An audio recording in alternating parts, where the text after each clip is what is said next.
Big TV భక్తి సమాచారం WhatsApp ఛానల్లో జాయిన్ అవ్వండి. అన్ని విశేషాలు ఎప్పటికప్పుడు తెలుసుకోండి. ప్రేక్షకులందరికీ నమస్కారం అండి. చాలామంది వ్యాపారానికి సంబంధించిన వాస్తు గురించి ఎంతో మందిని కన్సల్ట్ చేస్తూ ఉంటారు. అయితే మరి వ్యాపారానికి సంబంధించిన వాస్తుకి సంబంధించిన రూల్స్ ఏముంటాయి? సార్ మేము ఒక మాట విన్నాం, అంటే కొంతమంది ప్రశ్నలు మీకు చెప్తున్నాను ముందు. సార్ మేము ఒక మాట విన్నాం, తూర్పు, ఉత్తరము, పడమర అనేది నివాసానికి చాలా బాగుంటుంది, దక్షిణం కేవలం వ్యాపారానికే బాగుంటుందని చెప్తారు. సార్ మరి ఎంతవరకు నిజం అని మాట్లాడే వాళ్ళు చాలామంది ఉన్నారు. సో మరి దక్షిణం ఎందుకు చెప్పారు అనేది ఆలోచన చేయాలి. ఓకేనా? స్పెషల్లీ దక్షిణం మాత్రమే వ్యాపారానికి ఒక టాప్ మోస్ట్ బిట్ అని చెప్పొచ్చు. దక్షిణం ఫేసింగ్ బిట్. ఇక్కడ చెప్పే నియమాలన్నీ మీరు వినండి. ఇది కేవలం వ్యాపారానికి మాత్రమే చెప్తున్నాం, నివాసానికి చెప్పడం లేదు. గుర్తుపెట్టుకోండి, వ్యాపారము నివాసం మేము ఒకటే చోట చేస్తామంటే కూడా ఇక్కడ చెప్పేవి వర్తించవు. అది కూడా ముందే చెప్తున్నాను. సార్ మేము ఫస్ట్ ఫ్లోర్లో ఉంటాం, మేము గ్రౌండ్ ఫ్లోర్లో, ఇవన్నీ కాదు. వ్యాపారానికి అన్నప్పుడు వ్యాపారమే. మళ్ళీ వ్యాపారంలో ఇక్కడ చెప్పే కండిషన్స్ అన్నీ కూడా డైలీ సేల్స్ అయ్యే వాటికి మాత్రమే. మొట్టమొదటిగా మీకు ఒక నియమం చెప్తాను. ఈ నియమం నిజంగా మీరు పాటిస్తారా లేదా అనేది ముందు ఒకసారి ఆలోచన చేసుకోండి. ఆ నియమం ఏంటంటే, సార్ మేము ఈరోజు వరకు నేర్చుకున్న వాస్తు సిద్ధాంతాల ప్రకారం అయితే తూర్పులో ద్వారం ఉండాలి, ఉత్తరంలో ఉండాలి, పడమరలో ఉండాలి, దక్షిణంలో పెట్టొద్దు అని చాలామంది అనుకుంటారు. బట్ దక్షిణం అన్నిటికంటే టాప్. ఇది ఒకటో కండిషన్. రెండవది, సార్ ఇంటి అవతల కాంపౌండ్ లోపల స్లోప్ ఎటువైపు ఉండాలని మాట్లాడిన కండిషన్స్ ఉన్నప్పుడు గుర్తుపెట్టుకోండి, అందరూ కూడా ఏం మాట్లాడతారంటే నైరుతి ఎత్తు ఉండాలి, నెక్స్ట్ దక్షిణము, నెక్స్ట్ పడమర, నెక్స్ట్ ఆగ్నేయము, నెక్స్ట్ వాయువ్యము, ఈశాన్యం, పల్లం ఉండాలంటారు. ఇది కామన్గా మీరు చూసే కండిషన్స్.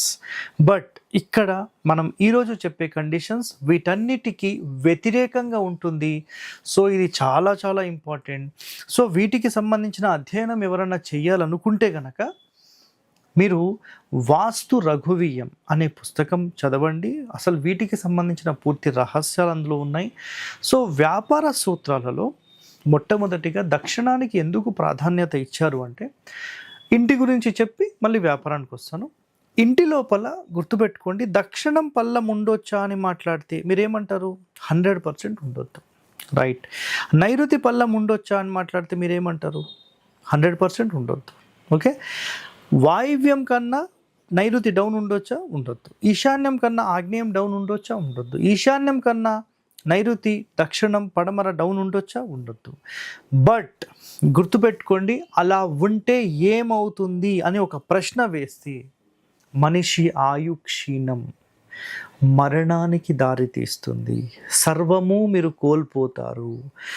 ఈ 3 రకాల అంశాలను గనక నిజంగా మీరు అట్లా గ్రాప్ చేసి మీ బ్రెయిన్లో పెడితే ఇక్కడ ఒక క్యాలిక్యులేషన్ ఏమొస్తుందంటే, ఇంటి లోపల మనుషులు ఉంటే వాళ్ళ యొక్క లైఫ్ స్పాన్ కానీ, ఆరోగ్యం కానీ, డబ్బులు కానీ అన్నీ కూడా సకలము వెళ్ళిపోతూనే ఉంటాయి, ఆరోగ్యము వెళ్ళిపోతుంది.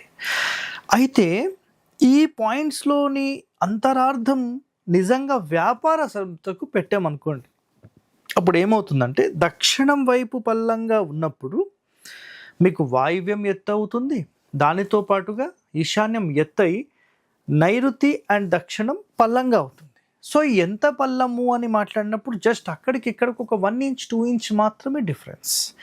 సో ఇలా చేసి మీరు వ్యాపారం చేస్తే సర్వము మీరు పెట్టి అమ్ముకోవాలనుకున్నది మొత్తం సర్వము వెళ్ళిపోతూ ఉంటూనే ఉంటుంది. ఇది చాలా ఇంపార్టెంట్ సీక్రెట్. ఎవరైతే డైలీ వ్యాపారం చేసి సరుకులు అమ్మాలి, మిగతా వ్యాపారానికి సంబంధించి అని అనుకుంటారో అలాంటి వాళ్ళకు ఇది ఒక సూపర్ రెమెడీ అండ్ ప్లాన్. డీటెయిలింగ్గా మీకు చెప్తాను, ఒకసారి వినండి. వ్యాపారానికి ముఖ్యంగా మెళుకువలు ఉండాలి. ఇది కామన్, అందరికి తెలిసిందే. వ్యాపార లావాదేవీలు, డబ్బు విలువ తెలిసి ఉండాలి. ఎందుకంటే వ్యాపారం చేసేటప్పుడు చాలామంది ఉద్దెర ఇచ్చేసేసి చాలా నష్టపోతూ ఉంటారు. సో వాటన్నిటికీ జాగ్రత్త ఉంటారు. వృత్తికి అంకిత భావం ఉండాలి. ఖచ్చితంగా నేను సాధించి తీరుతాననే లక్ష్యం ఉంటే చాలా బెటర్. ఇక్కడ చెప్పేవి కేవలం వ్యాపారానికి, ఆల్రెడీ మీకు చెప్పేసాను, ఇంటికి వర్తించవు. ఉత్తర దక్షిణం పొడవు గల స్థలం ఉండాలి. ఉత్తర దక్షిణంలో పొడవు గల స్థలం ఉండాలి. నెక్స్ట్ దక్షిణం మాత్రమే స్లోప్ ఉండాలి. దక్షిణం వైపు మొత్తము స్లోప్గానే ఉండాలి. తూర్పు పడమర సమాన కొలతలతో ఉండాలి. అంటే తూర్పులో పడమరలో సమానమైన ఖాళీలు ఉండాలి. ఇది గుర్తుపెట్టుకోండి. ఉత్తరంలో ఖాళీ తక్కువ ఉండాలి. ఓకేనా? దక్షిణంలో ఖాళీ ఎక్కువ ఉండాలి, పల్లం ఉండాలి. ఇది కూడా గుర్తుపెట్టుకోండి. దక్షిణ సింహద్వారము దక్షిణ సింహద్వారం ఉండాలి. ఎక్కువ పల్లం కాకుండా ఉండాలి. గుర్తుపెట్టుకోండి. నేను పల్లం చెప్పానని చెప్పి 1-2 ఇంచులే మీకు చెప్పింది. ఎక్కువ పల్లం పెడతానంటే నేను అక్కడికి ఇక్కడికి 2 ఫీట్లు పెట్టుకుంటే సార్ ఇంకా వ్యాపారం బాగుంటుందేమో. అది రాంగ్ అండి. మొత్తం జీరోలోకి కూడా కొట్టేస్తుంది. చాలా డేంజర్ అది. నెక్స్ట్ ఉత్తరం ఎత్తు, దక్షిణం పల్లం. వ్యాపారానికి స్లోప్ అన్నిటికంటే టాప్ మోస్ట్ ర్యాంక్లో ఇది పనిచేస్తుంది. నెక్స్ట్ ఉత్తర వాయువ్యము ఈశాన్యం ఎత్తుగా ఉండి, అంటే వాయువ్యము ఈశాన్యం ఎత్తుగా ఉండి, నైరుతి ఆగ్నేయం అనేది డౌన్గా ఉంటుంది, దక్షిణం డౌన్గా ఉంటుంది. అలా ఉన్నప్పుడు అలా ఉన్న భూమికి ఒక పేరు ఉంటుంది. ఓకేనా? వాస్తు వరం అని పేరు. ఓకేనా? సో గుర్తుపెట్టుకోండి. వాస్తు వరం వల్ల బెనిఫిట్స్ చాలా ఎక్సలెంట్గా ఉంటాయి. కేవలం వ్యాపారానికి మాత్రమే.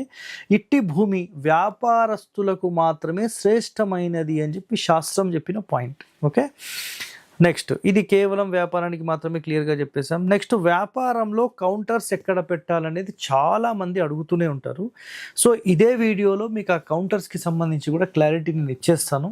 ఏంటంటే దక్షిణ ఫేసింగ్ ఉందనుకోండి, దక్షిణం సెంటర్ నుంచి ఎంటర్ అయిన వెంటనే ఆగ్నేయంలోనే మీ కౌంటర్ ఉండాలి, నైరుతిలో కాదు. ఇది గుర్తుపెట్టుకోండి అండ్ రాసి పెట్టేసుకోండి. ఆగ్నేయం లేదా తూర్పు లేదా ఈశాన్యం జస్ట్ రైట్ సైడే ఉండాలి. దక్షిణ ఫేసింగ్ చెప్తున్నాను. పడమర ఫేసింగ్ వస్తే నైరుతి, దక్షిణం, ఆగ్నేయం వైపే ఉండాలి. ఇది కూడా నెక్స్ట్. ఉత్తరం ఫేసింగ్ తీసుకుంటే వాయువ్యము, పడమర, నైరుతి ఇక్కడ మాత్రమే ఉండాలి. తూర్పు ఫేసింగ్ తీసుకుంటే ఈశాన్యం, ఉత్తరం, వాయువ్యం ఈ 3 స్థానాలే ఉండాలి. నైరుతి పెట్టాల్సింది కేవలం ఏ ఫేసింగ్ అండి? పడమర ఫేసింగ్ అండ్ ఉత్తర ఫేసింగ్కి మాత్రమే పనిచేస్తుంది. అన్ని ఫేసింగ్లకు పని చేయదండి. ఇది చాలా చాలా ఇంపార్టెంట్, గుర్తుపెట్టుకోండి.